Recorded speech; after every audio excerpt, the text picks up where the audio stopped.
So my name is Andrew Hupert, and I am from, I publish a site called ChinaSolve.com. And my main involvement between US and China is in the field of negotiation. I was living in Shanghai for the last 10 years, and I was teaching, there I am, and I was teaching at New York University's Shanghai campus about international negotiation, and that's where I consult on, that's where I write on, that's where I usually get paid on. But tonight I am going to talk to you about something a little different. And it's based on my experience in business, and it's based on some of the things that, and it's based on a big shift I've been observing. And that is the role of most of you, the role of me and the role of most of the people we speak to. The people who are experts on Chinese business and on what we sometimes call China hands. Now, I am from a generation called the old China hand. I first went to China in, I'm embarrassed to say, but I first went to Taiwan in, I think it was 1991. And I've been going back and forth ever since. I lived in Shanghai from 2002 to 2012, and now I'm back in New York. What I want to talk about is a shift that I've noticed that is going to have a big impact on you and your careers, and me as well.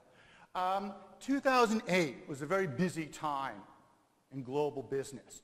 So busy, so tumultuous, so disruptive that a lot of us missed what's going to be one of the absolute seismic shifts in business going forward that's going to affect all of us. And that is China's relationship to the rest of the world. China's relationship to the United States and China's relationship to Europe. It shifted 180 degrees in 2008, and that period before and after. We're still waiting to see where it ends up, but China stopped being, for U.S. corporations, for U.S. business, China stopped being tactical and started being strategic. Okay? And that's going to have a big impact on our lives and our careers, especially you young people. China stopped being a cost savings, as we just learned from Avery, started being a source of revenue. And if you sit in a boardroom, if you have an MBA and 20 years experience, like some of us, this means China has changed 180 degrees. China's importance to the U.S. to global corporations has suddenly changed. We always used to tell each other, people like us who know China, who work with China, we got together and we always said China was strategic, but we never, at the top of U.S. corporations, they never really believed it until now. Okay? Now, this is a good news, bad news situation for people like us, or more for people like you, especially the under 40s in the room, which there are a few. China's role has fundamentally shifted in the world, and your role as China experts in the global business world has fundamentally shifted as well. And like I said, I don't want to give away the ending, but there's good news and there's bad news. Okay? Until recently, China was mainly viewed by people in this country, by business people in this country, as a means of reducing cost. It was a source of low-cost labor, low-cost raw material, and low-cost processing. In 2008, that started to shift. The U.S. got relatively poorer, and China was already getting relatively wealthier, and, as most of you from China know, more expensive. When I went to China in 2002, it was a cheap place. Not many people are saying that now. But China is starting to spend. It has been spending for a while, but China is now seen as a source of sales, a source of customers, and a source of new product development. Not just new retail shelves, but more and more, China is going to be looked to as the place that fills our shelves in some degree, either with engineers or with what we're going to be calling supply chain management. I started my career in Asia in Taiwan, and I learned about supply chain management there. Well, so have Chinese policymakers. And China is now integral to every product you own, every product you buy, whether or not it says made in China or not. There's good news here for you people, especially the young people. It means if you're a China hand, more respect, more power, and more money. We like that. But the bad news is it may not be you who's getting the more respect, more power, and more money. Because as China becomes more central to global revenue, to the top line, it's going to start attracting more and more people who don't necessarily like China, who aren't necessarily from China, who don't necessarily have the same affinity for China. Corporate climbers, for lack of a better word, people who are following a corporate career path are going to start being drawn to China more and more. Just like people who are interested in money are drawn to finance. People who are interested in money and brands are drawn to marketing. You're going to start seeing more and more people who have no direct connection to China are suddenly showing up at your China meetings. Okay? And for the first time, people like us are going to start talking to other people who don't necessarily care about China. They don't dislike it, but they don't like it. It's just business for them. And for a lot of us, that's going to be new. Okay? Put another way, the old China hand runs the risk of being the employee or the ex-employee of the new China hand. And that's what we're talking about tonight. That's what we're trying to prevent. Okay? So a lot of us who are trying to place ourselves in multinationals or in entrepreneurial situations that involve U.S. or Western China trade have to be careful what we wish for. Because China is taking center stage, and a lot of us have been calling for this for years. A lot of us for years have been saying, it's time for the West, it's time for New York to recognize the potential and the opportunities in China. Well, we have to be very careful what we wish for, because people are going to start recognizing the potential and the opportunities in China. And a lot of the skills that we're used to giving us currency in China may suddenly stop. Okay? A lot of times we talk about our language ability. A lot of times we talk about that we get China, we understand China. A lot of times we say we're able to fit in with the locals, that we know how things work. We know who to give the red envelope to.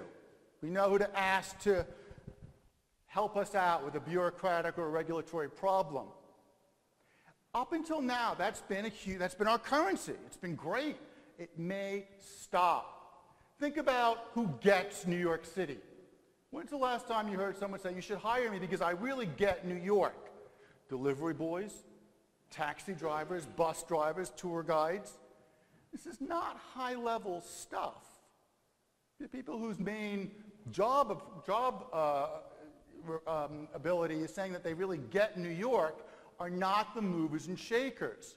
You don't see the head of GE getting hired because he really understands how things work in America. He's going to bring more to the table, and so do we. Okay, let's talk about the new China hand skills. It's not going to be our ability to understand China. It's going to be our ability to integrate Chinese operations and global operations. It's going to be facilitation, being able to get things done on a corporate level. It's no longer us. It's no longer about me. I'm the guy in China who understands. I'm the guy in China who can take the instructions from the New York office and transmit them to the factory floor. That job is still going to exist, but it's not the job we want. Okay? Our new skill as China hands, as people who can move easily and profitably through the corporate world, the global corporate world, is going to be our ability to facilitate, to be as comfortable with headquarters as we are with the local office. And it might all be within 100 miles of Shanghai. We're going to start seeing more and more regional and corporate headquarters in China. But that doesn't mean that the old skills are necessarily going to help us. We're going to be involved, we're going to all be professional communicators. We are going to be advocates of other people's strategies.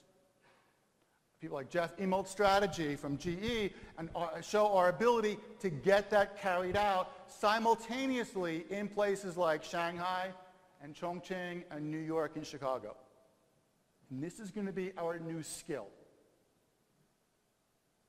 And you'll notice that this is very similar to the same corporate skill that has helped the American corporate climber or the Western corporate climber succeed.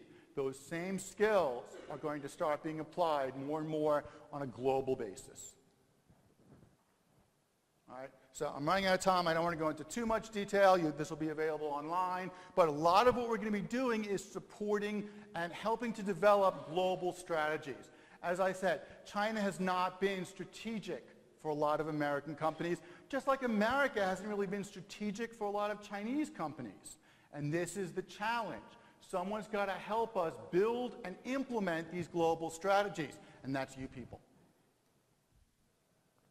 A lot of what we're going to be doing is clearing bottlenecks, taking the problems that American companies have in China and the problems that Chinese companies have in America, and taking care of those bottlenecks seamlessly. It's going to be internal consulting, and a lot of what we're going to be doing is leveraging global resources. Right now, there may be 6 or 8 companies that are actually doing that. This time, 5 years, 600 or 800 companies are going to be doing that. And that's your job. And as Avery already mentioned, a lot of this is going to be developing markets. Avery and a lot of the people in this room talk about the very, very top of the China market, but let me remind you that some of the most exciting action is happening in towns that you don't know that well, you guys might know, but that Americans have never heard of. I spent about a year in a town called Wukong, about an hour west of Hangzhou, and they were just opening their first KFC, their first opening, well, their second KFC. They were opening Walmart, they were opening AG Cent. And it was a very, very exciting time for the locals, but a very profitable time for Wall Street. And that's where I think as much excitement is going to be generated on Wall Street. Okay, I'm going to leave you with this final word, this final idea, that when I spent, most of the time I spent in China from 2002 to 2010, if a Westerner said to you, if an old hand said to you, TIC, this is China, if you were smart, it was supposed to end the conversation. If I said to another Westerner, TIC, this is China, they were supposed to know that they weren't supposed to ask anymore. It was supposed to end the conversation. Going forward, from now on, TIC, this is China, is going to begin the conversation. It's going to begin the conversation about new opportunities, new profit areas, new chances for international cooperation, and new risks. Okay, I'm going to end it there. Thank you very much. It was very nice to meet you.